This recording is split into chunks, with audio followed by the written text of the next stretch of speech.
Vicky Rumohr na tulungan sila para makamit ang hustisya para sa kanilang mahal na tiya at ina. So, ngayong umaga po, mayroong mahalagang announcement ang family para sa inyong lahat na makakatulong para makamit natin ang hustisya para kay Dr. So, ito po sila. Magandang umaga po.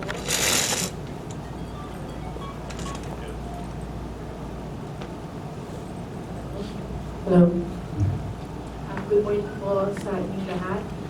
Unang-una, gusto ko po sana sa inyo magpasalamat sa pagpunta po ninyo sa amin dito para masuportahan po ang aming paghingi ng hustisya sa aming mami at sa kanilang tiya, sa aming nanay.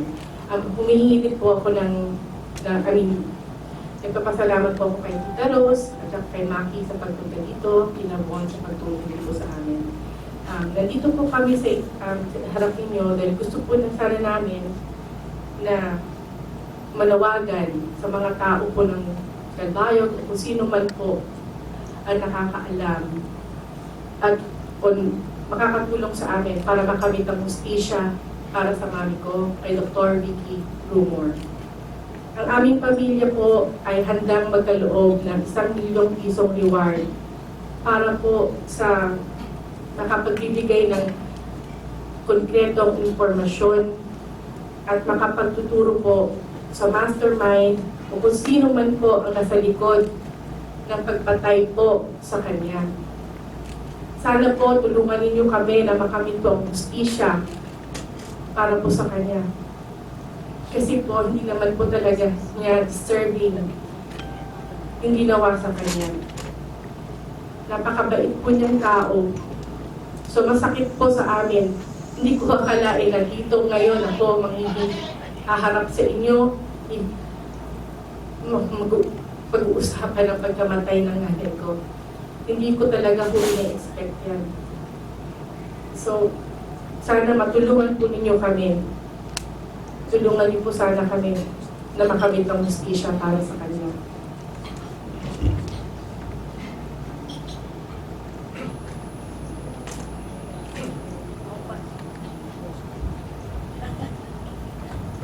Paupay nga aga sa iyong tanan, mga kasing Calbayog.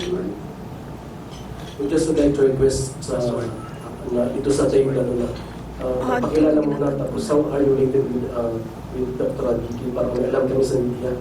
May guide kami kung why are you here at the same time. Ako po si Kathleen Balestra. Ako po yung panganay na anak ni Dr. Vicky Rumohr. Ako si Hugo, anak ko ni Dr. Vicky Rumohr.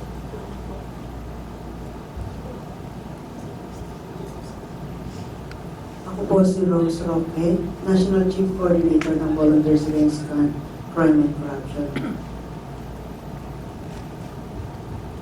Ako ang umangko ni Dr. Vicky. Ako naman po si Ignacio Rumohr, pamangkin po ni Dr. Vicky Rumohr.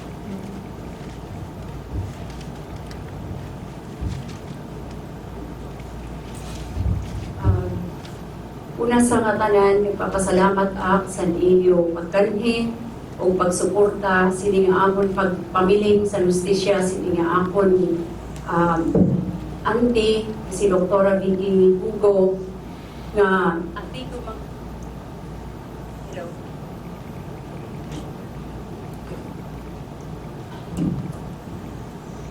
nagpapasalamat ak sa iyo tanan sa iyo pagkanhi siniya na nga adlaw san amon pamiling hustisya san ini nga panhinabo san akon auntie nga si Dr. Vicky Rumohr din nga Calbayog nga di gumangkit nga tanan kung nano siya nga klase nga pagkatawo. Una, siya bun sa amon nagpaaram. Antigo kitliwat nga dinhi sa Calbayog, damulat siya na buligan, damo siya na tatagan, o damo siya na nasusuportahan ng mga tao nga nangangihananglan sa iya bulig. Kaya anhilot kami na sa iyo tubangan para mga bulig, para matagan hustisya na akon auntie nga si Dr. Vicky Rumohr. Ang pamilya willing maghatag 1 million nga amount sa makakapaghatag sa impormasyon kung sino ang mastermind sa pagpatay sa naakon auntie nga si Dr. Vicky Rumohr. Ngan an akon liwat angkol nga waray dinhi si Harry Rumohr willing liwat maghatag tagwa 1 million sa riding in tandem nga nagmotor. Ang nagmumotor nga duwa willing siya maghatag tagwa 1 million kung sino ang nagpusil sa iya bugto na si Dr. Vicky Rumohr.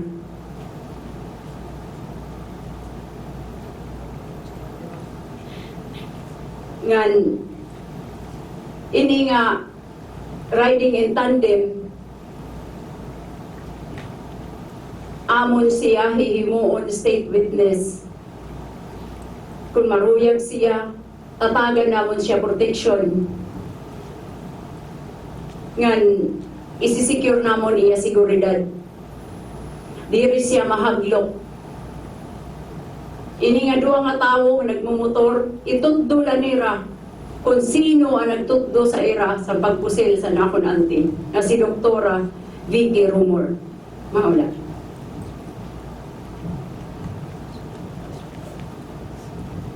Kung meron po kayong mga katanungan, kung meron pong mic dito sa para tanong na lang po.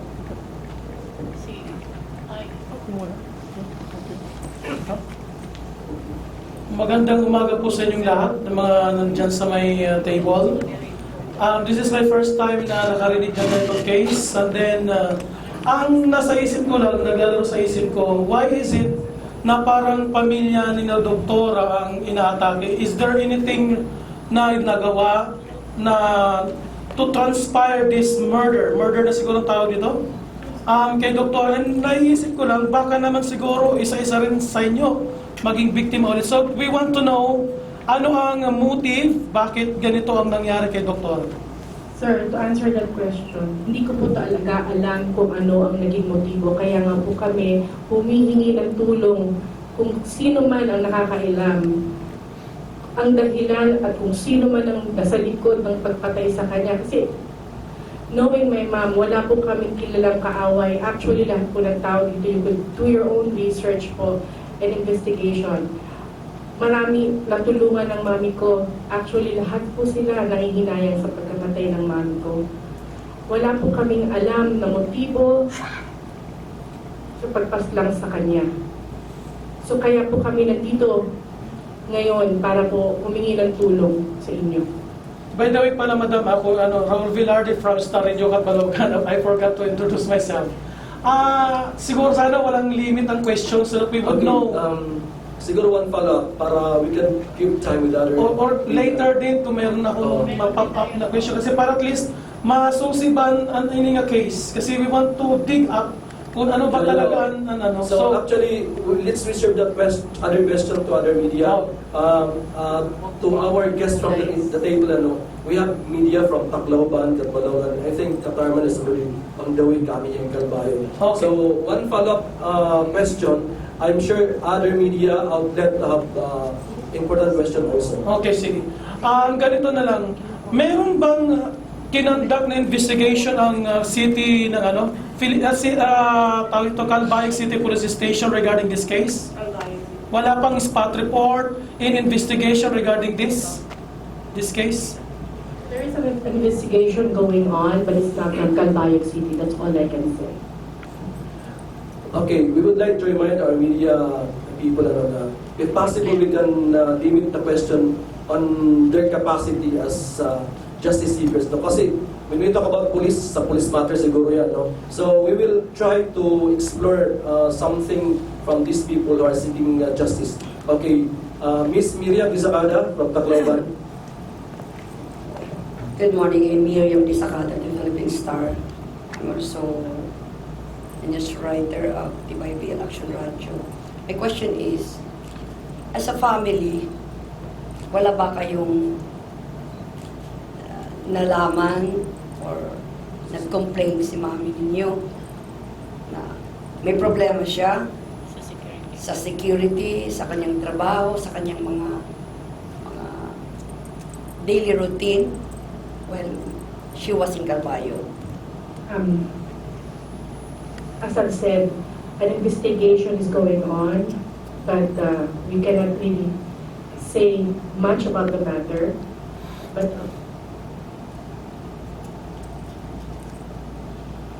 all I know is that 4 days before she was shot, meron po siyang nakaaway.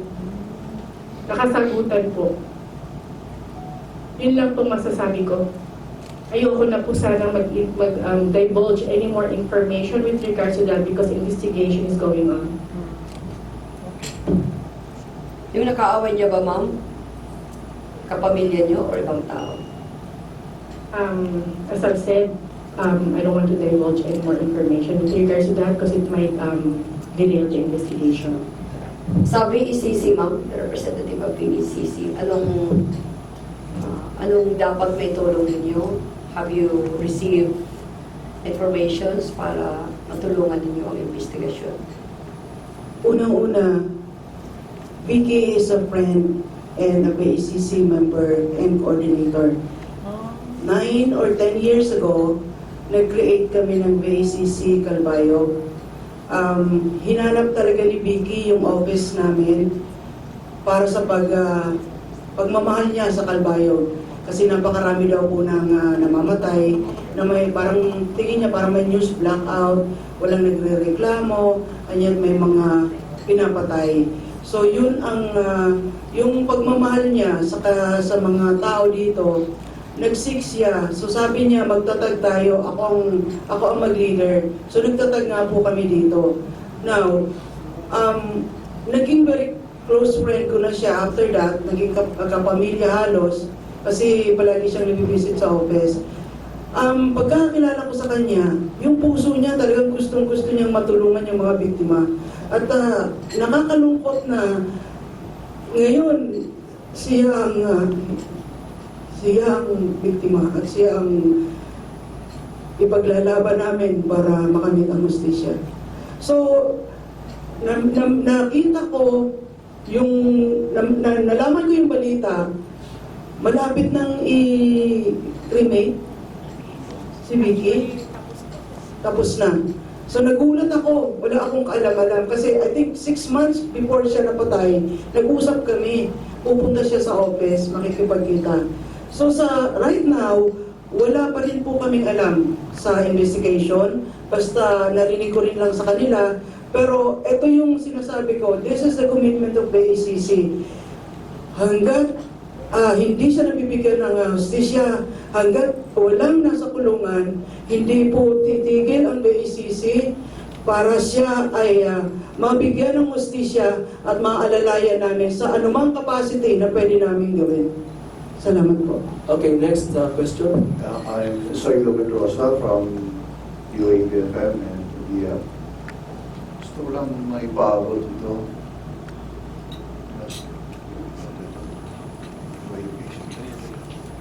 Have you tried any intelligence group from the national government or any investigation from NBI or We have seek NBI from Manila, help from NBI Manila, and they're willing to help us. They're helping us right now, and also Chief Calbayog, nag-seek na po kami ng letter sa kanya, and also I think he's actually helping us with regards to the case. Okay. Nakarating na ba ito kay President Digong? Hindi pa po. So, President Digong, if you're listening, please, humihingi po kami ng assistance sa inyo. Thank you. Okay, next question please. Okay, for that lady, beautiful lady. Okay, magandang hapon po sa ating lahat. I am Max from DYMS Calbayog. So, ask ko lang po, as said earlier po, meron na po kayong ongoing na investigation sa heinous crime na ito.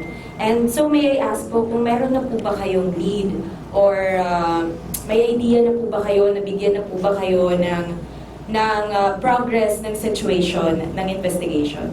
Meron na po kaming mga suspect, actually. All we need is a concrete evidence to really point them out. Thank you. Okay, next question, please. Okay. Judge Josephine, it's your turn. Sir, maupay nga udto aking tanan and okay, meron. I'd like to know, it seems to us that even having the suspects already, we still need the call, we still need the media to help the family with the investigation. So, how much help can the media do in the existing evidence against the suspect, coming from you that you already have suspects? That's why po we're seeking for the assistance of the media to be spread out po what is, whatever news na makakalap po natin para po ma-facilitate po yung mga tao din po malaman po din nila, lumakas ang loob po nila dahil apparently maraming takot dito sa Calbayog magsalita. So, okay, the media is one of the venues that can help spread to the people about what you have and that you need concrete evidences. I mean, concrete evidences means having a witness to stand about the... Stand and bring concrete evidence po. Kasi sabi ko nga po, maraming po tinatakot dito sa Calbayog City. So it seems to me that you need witnesses to testify against your suspects. Any information leading po to facilitate the justice po, seeking yung justice po namin, anything to facilitate will help the case. Okay, ma'am, thank you. I will reserve my other questions later on as the conference progresses. Hello, ma'am. Good noon. I'm Rene Castino from MSFM 105.3 in Calbayog City. I'm just curious, ma'am, bakit yung parang you're talking about news blackout and mga takot na mag-testify and pati ba police takot, ma'am, dito sa Calbayog? Hindi ko na po masasagot yan para sa kanila. Ang masasabi ko lang po talaga marami po talagang injustices dito na hindi lumalabas. Hindi ko lang po alam kung bakit. Maybe it's time for us to call the provincial police office and si Nicholas, yung dating PD, Nicholas Torre III is watching now sa live ko. And I think National Police can do something about this case. And kasi parang national kayo lahat eh. Anong gamit ng police natin dito kung pa-national lahat? Dapat dito manggagaling yung first information or something like investigation. Wala pa kayong trust sa local police natin or investigators? We're just appealing to the regional director, provincial director po. That's all I can say for now. I don't want to compromise the investigation any further. So all I can say po is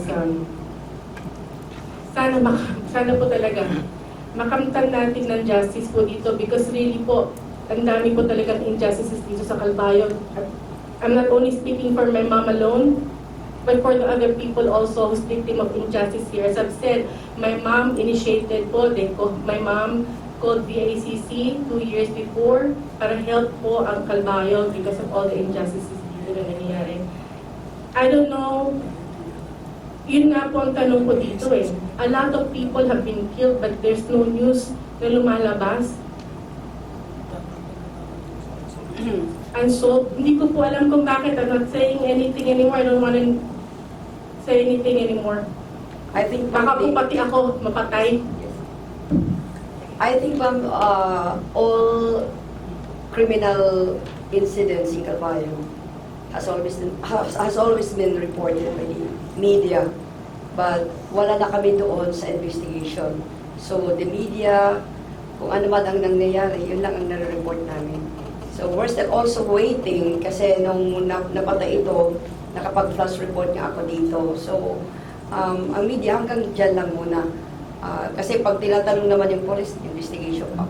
Kanina ma'am, na-mention mo na may mga suspects na kayo. Tapos wala pang concrete evidence. Doon sa mga suspect natin, ma'am, ano ba ito? Bakit untouchable ba sila? Na hanggang ngayon hindi may pursue yung mga pagkalat ng mga ebidensya.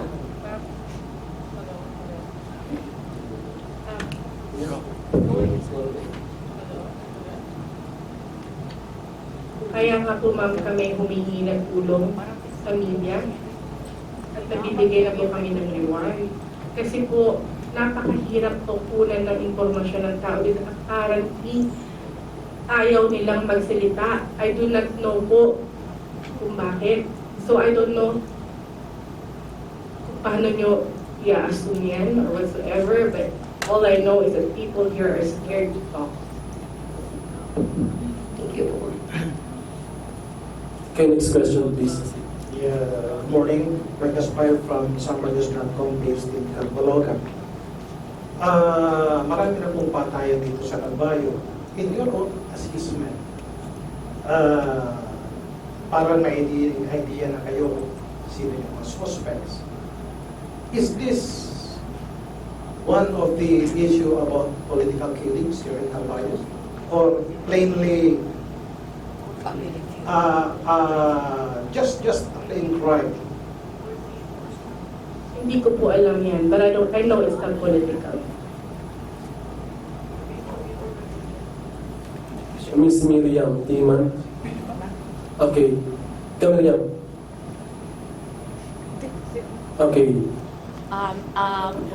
The question is, I am Josephine Mendoza, by the way, from Calbayog Journal. I'm locally based. The question is addressed to anybody from the table.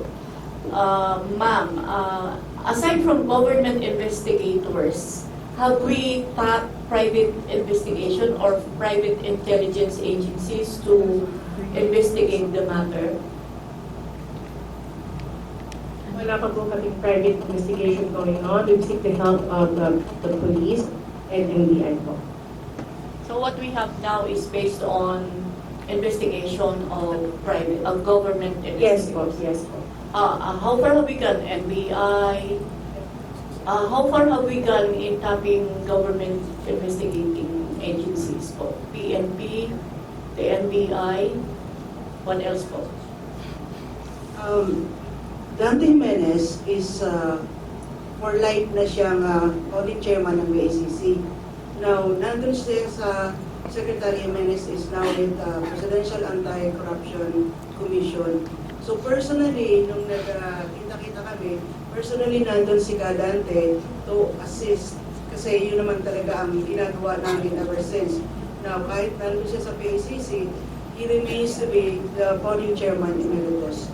So siya ay nakausap ang family regarding the mother. So they are doing something about it. We may hear the voice of the handsome, the son of the late Doctora. Any words about this matter? Anong sentiment mo regarding sa nangyari kay Dr. Investigation. I just want a quick investigation and help seek the help of the media to facilitate and help us with the investigation and bring justice to my mom.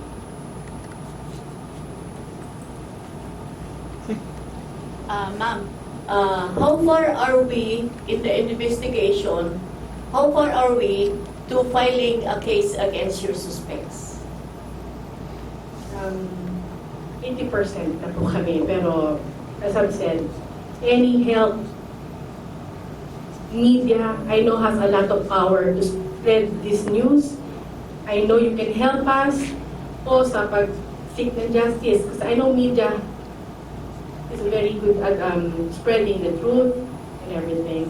The police is helping us. It's not the local police, but police are helping us and NBI too. So, sana makamit namin yung justice soon.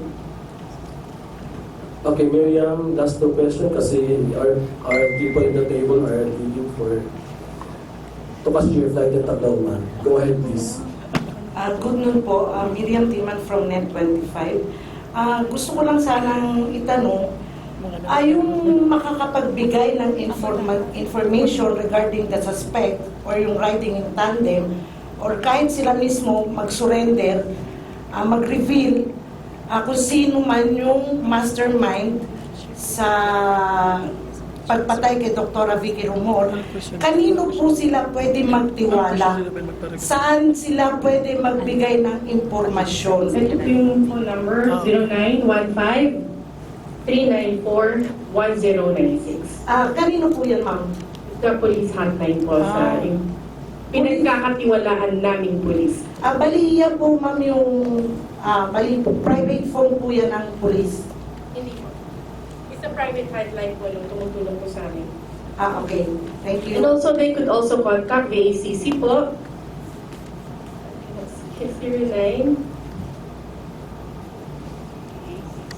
0998-990-2337. Ulitin ko po, 0998-990-2337. Ito po yung pwede niyong tawagan sa VACC hotline. Okay, Raul and the next lady. Okay, last na.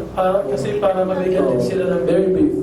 Okay. A while ago, you said parang may nakaaway 4 days before his death, her death.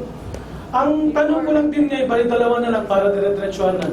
Ang tanong ko lang ngayon, wala bang nakaaway si doktora na something? Kasi napansin ko kanina sa VICC na parang gustong tumunod doktora sa mga unsolved crime dito sa Calbayog City. So wala ba siyang nabangga or nakaaway na malaking pagkatao? The second question is, ngayon sa buhay nyo, meron ba kayong ngayong security na may nagbabantay sa inyo na anyone na pwede sa inyo ngayong pamilya ngayon? Kasi last year, ang sabi, yung pamangkin daw ni doktora parang binaril din. And this year, si doktora. So, sa inyo ngayon, is your life secure? Lahat po kami may threat. Okay, next. This question is addressed to Ma'am from the ACC. Okay. Ma'am, you have shared earlier that you or Dr. Vicky is a good friend of your workmate. And you have also shared that Dr. Vicky is so much concerned about yung mga heinous crime or increasing murder case dito sa city ng Calbayog. So, wala ka bang, parang hindi ka po ba kinutuban na something like, why is she so much concerned about the increase of murder in the city? Bakit ganon? Have you read between the lines? Parang ganon? Actually, na-mention niya na parang walang kumikilos sa kanyang mga kababayan. Yung puso niya daw nagdurugong, pero wala siyang nakikita kumikilos. So might as well, siya yung manguna, baka sakaling sumunod, or baka sakaling mayroong mga mag-report sa kanila. But apparently, during the journey with Vicky, wala naman siyang binabanggit sa akin na may nakakabangga or may nag-imbestiga sila. Wala siyang na-report sa akin. Is there a sign that she looked scared nung kinikwento niya sa'yo yun, ma'am? Actually, yeah, agitated. Kasi, siyempre, sa kinikwento niyang patayan, what is happening to my city? Sabi niya gano'n. We need your help. We need VACC National. So, yun lang yun. Agitated. But that was around, nagtatag kami dito around 10 years ago. So, yun lang yun. Okay, thank you so much. I think, I add to that. 2 years ago po, my mom Lily, kasi po, she really loves Calbayog. She loves the Calbayog loans. She's helping a lot of people here in Calbayog. So, with all the killings na nangyayari, talaga po concerned po siya sa mga nangyayari dito. And the people, the voices of the people that are not being heard po, kaya po siya lumapit sa DACC. That was 2 years ago. Ngayon, itong nangyari sa kanya, may nakabangga siya. May nalaman kasi ang mami ko na kinonfronta niya yung tao na yan, and 4 days after this confrontation, na nalaman niya, she was shot. Shinare niya po ba? Shinare niya sa akin yan. Okay. I called her up the day after. She told me what happened inside that room. Okay. Thank you. Can I have my last question, Franz? Dr. Avilo has a trouble with the wife of former Congressman Rinaldo. Dr. Rumohr, was she in trouble with the wife of former Congressman? As a Former congressman po. Oy, Rinaldo Oy, the late Oh, no, hindi po. Thank you po. Okay. Miriam, last na talaga yan. Kasi our visitors are leaving for Tacloban. Okay, go ahead. Ma'am, paki-clarify lang po yung binanggit yung reward. Aside from the 1 million reward sa magbe-verify, you mentioned another 2 million. So, paki-clarify po para i-disseminate namin ng maayos yung info. At this point in time, yung uncle ko, si Harry Rumohr, he's not here. Nag-message po siya na gusto niya ipaabot dito sa aton, sa dinhian, sa aton syudad, San Calbayog, nga ini nga nagpusil sa niya bugto, nga nagmumotor na duha nga tawo, iya tatagan tago 1 million bawat usa. Umara nila sa otoridad nga aton matatapuran o iya tatagan tagwa 1 million bawat usa nga makakahatag impormasyon kung sino ang nagsugo sa ira. Hindi po namin, we're not gonna, hindi po namin, kasi lang namin napag-utusan lang yan eh. So, hindi po namin sila kakasuhan. Ang gusto ko kong kasuhan, yung taong nagpa-utos nito. Yung brain po, Mastermind. yung planner. Okay, my question, in fairness to Calbayog City, I just would like to take a statement from the daughter of Madam Vicky to clarify that is this political or not? To make it clear to the people of Calbayog and the whole Samar Island. Okay, this is not a political issue. There's no political color in this. Okay, thank you so much. Tapos siguro kita. Okay, si Jill pa daw. Ang hirap dito sa Calbayog ay papalit-palit ng Chief of Police. Yung mga kapulisan ay kumikilos dahil sa Chief of Police kung may pinag-uutos yung Chief of Police. So yung susi talaga dito ay mapuntahan ang Director General ng PNP, si General Albayalde. The last time I interviewed the husband of Dr. Vicky, si Dr. Hugo, sabi niya, pag lipat ng bangkay ni Dr. Vicky dun sa Cavite, pupuntahan nila si General Albayalde. Naisangkunin yun na bato kay General Albayalde para magkaroon ng utos na masolve ang kasong ito? Sumulat po kami kay General Albayalde. Saka yung nagpa-utos naman, tumulong naman po sila sa amin. Ma'am, yung issue sa land grabbing, parang merong lumalabas. Oh no. Pangilang na ba si Dr. Vicky na naging biktima sa walang puknat na pagpatay sa mga rumor? Pangilan na siya na nabiktima ng walang humpay na pagpatay sa pamilya Rumohr?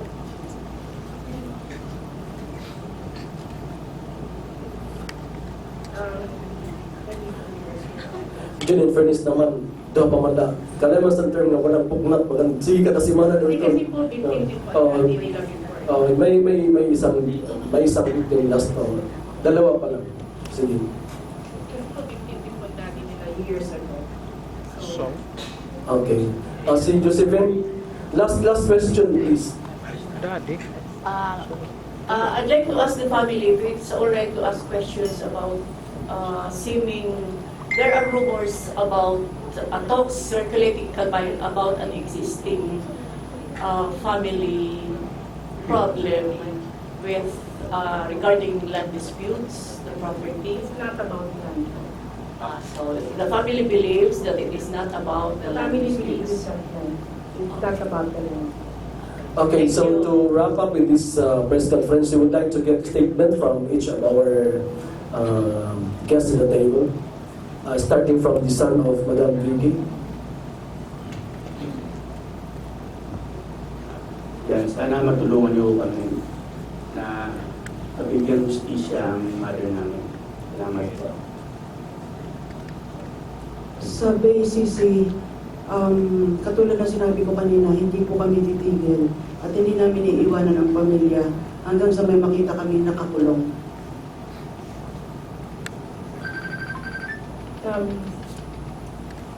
Humihingi ako ng tulong sa mga tao, sa media, at sa mga may kinakaukulan. Tama po ang Tagalog ko? Sa mga kinaukulan na sana po matulungan niyo kami. It's been almost 4 months na po eh. April 15 po siya pinatay. So, sana makamit namin yung hustisya kasi kahit ipagtanim niyo po talaga, hindi talaga, walang kaaway ang mami ko. At mabait po siya eh, matulungin siya. Lahat ng tao, the only consolation actually during her wake was when people were coming to me saying all the good things that nagawa para sa kanila. Doon tumataba ang puso ko kasi alam ko, ang mami ko po, despite sa nangyari sa kanya, mayaman sa kaibigan, mayaman sa mga taong nagmamahal sa kanya. Kaya that's the only consolation. Masakit po sa amin na kinuha ang mami ko sa ganitong paraan. Siya namatay sa lahat ng sakripisyo po niya na ginawa. Ganito pa ang iginanti sa kanya. So sana matulungan niyo kami. On behalf of my family, nanghihingi po talaga kami ng hustisya. Sana tulungan niyo kami, may spread out po na sana mabigyan natin siya talaga ng hustisya. Yun lang po. Salamat sa inyong lahat.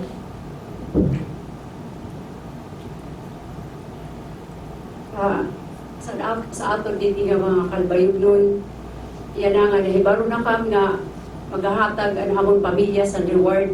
Ayaw gud niyo, ayaw ka pagpadara sa kahaglok. Kay kung habang buhay kita nga mahaglok, pagpapadayon hindi nga pamatay din sa aton sa siyudad sa Calbayog. Ang tigugudkit nga tanan nga buutan na nakon Auntie Vicky, waray gud siya din kaaway sa Calbayog. Usa siya nga dentista, danay nga ni aniya gin uupay nga tango na hatag dala niya serbisyo. Yan na, karoy ko ipasabot sa nga tanan na nangangarugod kami sa iyo hulos nga pagbulig sa namong pamilya. Mawala. Salamat.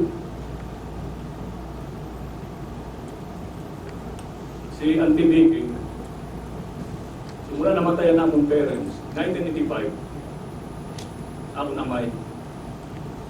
Siya nasama na nagpukpuk. Nagpa-eskwela sa akon, pati allowance, dugnit, pagkaon. Pag-alam mo siya ni kaduwa nga ihoy, masakit sa among kabugtuan. Naging patay siya din sa Calbayog. Masakit ora. Eh, baga kami nawalan sa tunay nga ihoy. Masigit pa sa kami amon magpurugto. Nangangarap sa iyo, bulig sa mga Calbayog nun, na ayaw kang kahadlok, din sa Calbayog na magyakan, magsumat sa kamatuoran. Kaya kung suwad na sila na hinabog permi sa atong Calbayog mga ipapatay, kada bulan, buligid niyo kami. Kaya total adamay ito ng reward niya na nagbuhulat sa iyo para mabigyan natin justisya na amon andi. Salamat sa iyo nga tanan nga pagkanin niyo ini nga press conference. Salamat. Okay, salamat. Ako personally, I knew Madam Vicky. May mga episodes of conversation ako sa iya. I never had any law nga may tatapad to. She's very good person. Tapos, I was the first media actually na nakato dito sa crime scene. Temprano pa, maadlaw pa talaga. So, diri ako talaga maarang na siya to. But when I get information, ito na ako sa music. So, adlaw para ora. So, we hope nga kita sa Calbayog makabulig sa paghatag justice sa lingkaruan na Dr. Vicky. Okay. Pwede ka ba, Josephine? Oh, may concern on that. It's just about the concern. I think the family would understand that it is not just about having the reward money. It is about the security, yes. Because if one witness goes, you would understand that each one of us has family. So, paano kung ang labanan eradication ng tribe? Yun yung problema po. So that is one of the concern. One of the issues I go around, I investigate, I ask people, and one of their concerns is maupay kunukon siralaan papatayon. What about baka kami po may threat po kami, buong family namin. But we refuse to be the victim again and again. Pinatay na po ang mami namin, kami pa po ang may threat. Sobrang naman po yata yun. we understand that? Yes. And I believe also, I understand the other people's po, pero if we're gonna continue po talaga to be timid about everything na nangyayari sa atin, wala pong justice na mangyayari. Not only for my mama alone, but for the whole people na victim ng mga injustices. So anyway, with regard to that, the police are willing to give them witness protection. Di ba kami mga witness protection program naman po na, and we're also willing to give them any support at all. You give us What assurance do we have? I mean, how much Sorry, percent? ma'am, I cannot answer assurances because in life there's no assurances. Because I have the media, of course, all of us has the practice the Yes. responsibility of protecting their sources, so that if our source would ask how much security protection can they have, so we also would know how to answer them. So that's why we are asking also you. Kaya nga po. Kaya po, katulad nga po, meron naman po tayo mga witness protection program. And also, any information divulged to them would still be confidential. So, ano po yan na talagang secure po natin as much as possible to the extent na talaga makakaya natin kung protektahan po natin sila. Ma'am, I am so much in loading mode. I am so much in loading mode. Kasi, can you give us a clue na hindi halata, na hindi naman masyadong kasi the way you told us, parang malaki siyang tao na pati na kayo, dinadamay sa threat. Meaning, isa siya sa parang malaki siyang pagkatao Hindi ko talaga kasi baka actually talagang may threat kami actually. Kaya lang sabi ko saan kami palagi na lang ba kami matatakot? Victim kami again and again ng ganitong ginagawa ng mga tao ito. Diba? Basta sabi ko lang, there's an investigation going. I cannot name names as of now because it might derail the investigation. Alright. Thank you, ma'am. Thank you. you very much for everyone who came. Okay, that's all lang. Tama na kay hanapin mo lang. Yes, malakap na. You take care. Take care.